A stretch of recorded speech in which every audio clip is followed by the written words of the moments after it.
Hello everyone and welcome back to the banana plantations of Verbojuan Prime, otherwise known as Swirly Rock. Super excited to show off this map. I don't know if we've taken a look at it already or not, but I love it. It's a bit of a reinterpretation of Coombe Valley, at least in my opinion, and I think that's a sentiment that a lot of people share, and I love it. I really think there's some cool stuff that happens here. You've got some interesting dynamics in the top and middle top lanes. You've got usually it's 6 people on the front, at least for Coombe Valley. That's how it shakes out. 1, 2, 3, 4, 5, 6. Yeah, so 6 at the front here as well. Looks like you got some ramps here down to the southern valleys. It's like a streamlined version of Coombe Valley. You also don't have the mirrored north to south mountains. Instead, you have sort of this low valley here that you can move units in and out of. Both the top players can receive or push units through this valley, and it opens up some interesting attack angles. There's also these nice high grounds with these valuable metal extractors. Gonna be really, really cool stuff. I think this map has a lot of potential. Not to mention, of course, these delectable looking plants right here. Carnivore plants, as it would happen to stand, as well as some tentacle plants. Yeah, let's keep this one PG. How's that, bar? Anyways, tentacles and bananas aside, we do have a variance in the metal depositions as well. It's 2.0s and 3.4s. 3.4s obviously being in the riskier positions here, sort of towards the middle of the map. Areas that are going to be a little bit harder to contest. Some early aggression coming out here already, and I guess I'm already behind schedule because we've got to meet our team leader. Spawning in the northern eastern section, representing our blue team, it's Flash. You know him, you love him, you've seen him, and you hate to play against him. It's Flash, and he's bringing out some ticks right now, already getting aggressive right up against Rebel Node on the other side here. Representing the red team, spawning in the southwestern section, representing the red in the bright Armada colors, it's going to be Sad Panda. Sad Panda pulling out the Armada as well for us, and already has a Resbot out and eating up these carnivorous plants, taking down the banana trees in favor of the valuable metal that they house. Gonna be well worth it. There's plenty of metal on this map. You can see all of these carnivorous plants have a little bit of metal in them, but also there's all that juicy energy which can be converted at your local energy converter. Anyway, I like these ticks up here on this mountain holding down the fort, as it were. There's a couple of grunts that are thinking about going up there and getting frisky, but already the metal has been eaten up from these plants, so I think there's not really any reason for Sad Panda to contest this, and he'll be more than happy to relinquish control of this as soon as he gets that eater-upper out of there as soon as possible, the Lazarus. Had to get creative with the name there, forgot it for a moment. Yep, looks like this bad boy's gonna get out of here just in time to escape. Oh, well, maybe not. Yeah, it's actually moving down south here. It's going to eat these tentacle plants, but the grunts are going to try and catch it. Already we're knee-deep in the action here. You can see that Rebel Node has already got some ticks across the map, being really annoying in the backline here for Flash. I think it's been a while since I've handed one out, because we've been looking at some proper high-level matches, and it's hard to do it, but I think Rebel Node going to the official, getting the out and about the field award. Whoa! Something wild is going on there. A little bit of choppy happening. I'm not sure exactly what was going on, but looks like we're in the clear now. Middle of the map here are going to be contested by Mythan, Jagamu, and Kevin, although Kevin's a little further back at the moment. Jagamu and Mythan are definitely pushing forward a little bit quicker here. The blue team is going to be represented by Firefly, Elm, and Akreli. All 3 of them are going to be pushing forward here. Radar does go down, going to start giving a little bit of vision. It's mainly vehicles out here in the middle. Well, at least from the red team anyways. Yeah, red team is very heavily spec'd into vehicles, while the blue team is very heavily spec'd into those combat bots. Gonna be an interesting matchup. Hopefully we see a whole lot more bots than there are vehicles. It's really the only way that you can keep up the pace when you're going up against a vehicle player, because they just have so many ways to efficiently trade against your army. Really like what Mythan is doing here, pushing far forward. I believe Mythan was actually the one that sent in this replay. We can also take a second to admire the true scale values on the right-hand side here, with the lowest for the blue team being 21 and the lowest for the red team being 25. This is a proper high-level match. Definitely some of the upper echelon players well into that quote-unquote pro-level league. Flash moving forward here, going to be clashing with Rebel Node. Commander v. Commander, taking on the 1v1. Always happy to see it. Tons of Resbots out now. Eating up the bot lab at the moment too. Interesting. Flash definitely thinking about going for some sort of forward lab. I'm curious to see what that's going to entail. Little engagements here. threatening back and forth some D guns. A Silver Star, triple Silver Star light laser tower. Man, this guy's been doing some work, huh? Interesting. Very interesting to see. Sad Panda and Litashi. Oh my wamo no shindayo. Or something like that. I didn't quite read the book. Sad Panda as well. The red versus the green. How about that? Going to be up here. I apologize to all my colorblind friends out there. You're going to have a hard time with this one, but yeah, these are two different teams here, and they're going to be clashing. A bunch of pawns versus a bunch of grunts.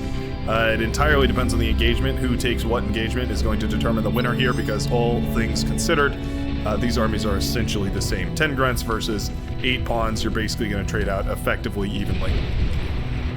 Some light fortifications here, shot down by John Hunter, who might be looking to trade. Yep, he's looking to initiate that trade. Used to just be able to degun the commander to do this trade, but now you have to walk all the way up there. But that is the commander for both John Hunter as well as Gikon, I believe? Yeah, Gikon. Both go down there, and the orange forces begin moving in. Now, this is going to pull the armies from both red and green, Sad Panda and Litashi. Both going to come down here to try and contest these commanders. Yeah, this bot is a little unfocused here, trying to eat up the plants instead of the metal.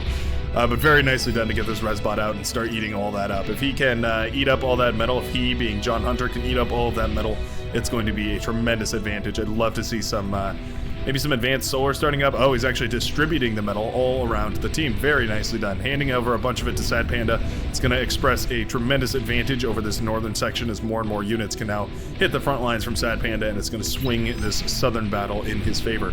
Flash has almost given up on the northern section, it would appear. Flash, you got a guy pushing India. I don't know if this is the right time to just completely abandon the northern section of the map right now. Yeah, I'm a little concerned as there's just nothing to stop Rebel Node here. Rebel Node can definitely afford to get aggressive at this point. There's, yeah, Flash's commander has definitely been spotted down here. Yep. So we're well aware of the position of Flash's commander, and that's going to mean that there's just plenty of opportunities to push forward and attack here. Flash actually going for quite a bit of economy at the moment.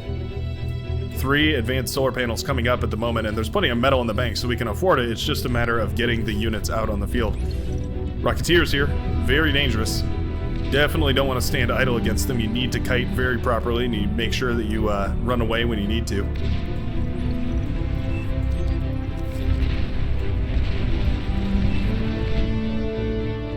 Looks like everyone's trying to get up to that T2 stage. Everyone's hoping that Skibat can get those T2 bots out and about.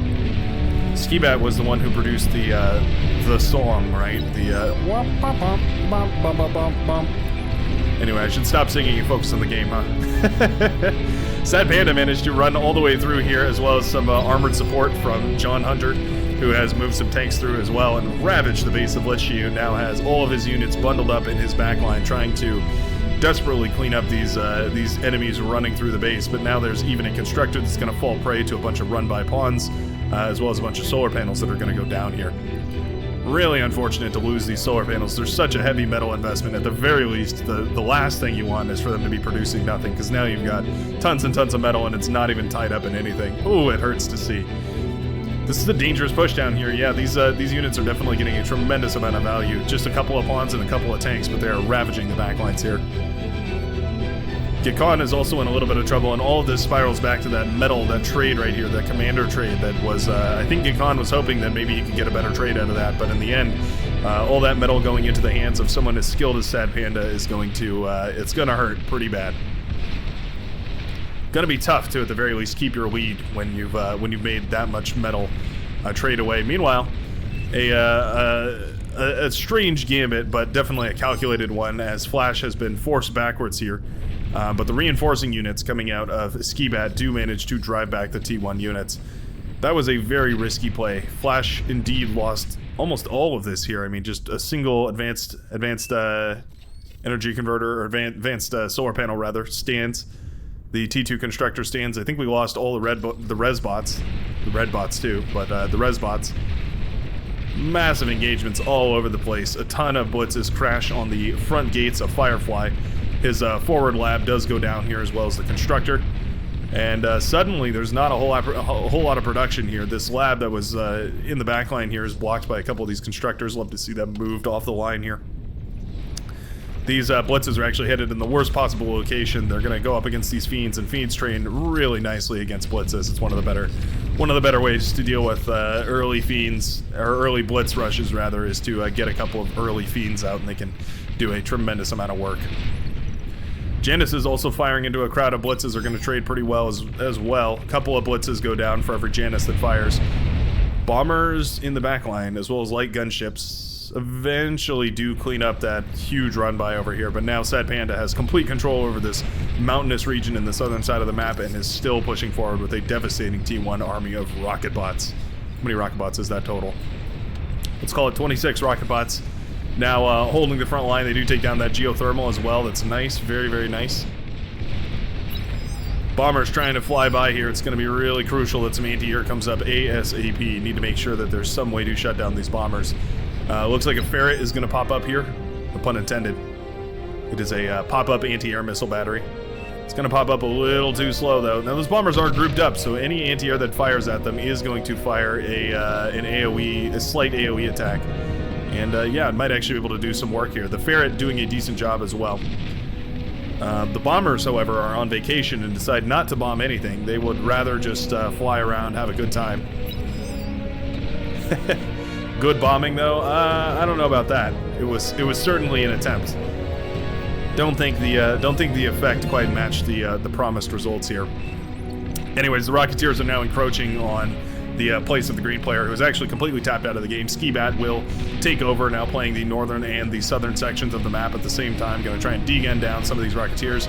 Don't hate that, actually. It's one effective way to trade out these spare commanders that we inherit from the deaths of our allies. Take down some units with it while you can, especially if they're just going to tap out before their very last unit falls. More and more units are crashing, though, and this is looking like a dangerous victory, or a dangerous push over here that could easily lead to victory. If Sad Panda isn't dealt with here, this is just going to continue pushing forward. The other thing is there's resbots out here. You better expect with a player this good, they're going to bring some resbots along for the ride, and eating up this much metal, basically an entire base's worth of metal. Yeah, that's a tremendous advantage. Sad Panda is probably going to be on T2 by now. Got the T2 constructor. Wouldn't be surprised if a T2 lab starts up here. I see fiends are queued. Oh, there is a Twitcher over here. Okay, that makes sense. So up north, Flash's Gambit, I don't think it's quite paid off yet. He's recovering, but very slowly. There are resbots trying to rebuild here. There's a constructor out. Flash is in a really precarious position. He's got tons of metal coming into his base at this point with all these T2 metal extractors, but no way to spend it. There's no construction turrets. There's not really anything. Maybe a little distracted here. Commander should definitely be assisting this this construction bot here. We do have Twitchers coming out as well. That's always a helpful thing if you're a Cortex player. Always be sure to hand out some Twitchers if you go to those T2 bots. They're so powerful.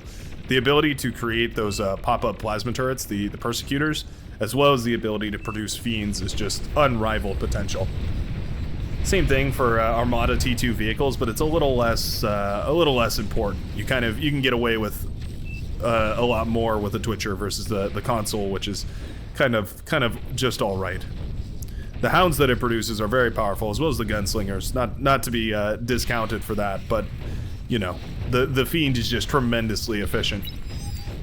There's not many units that can rival the fiend in damage output per cost.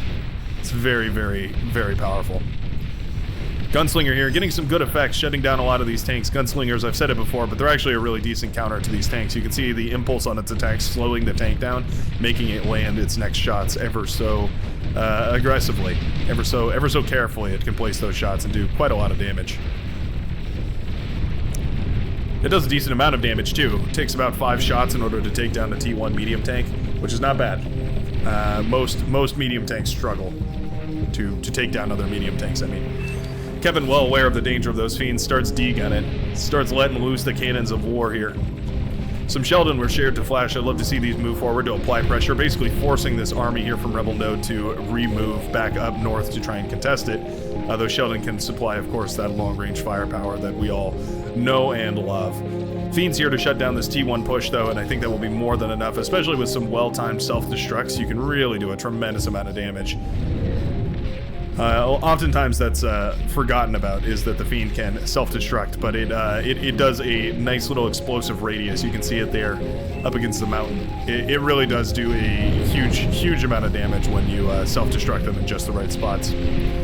Anyway, at this point, Sad Panda is well into T2, as well as John Hunter here has gone into the T2 vehicles, and you can see just how easily that combination shreds through this T1 army. Very nicely done.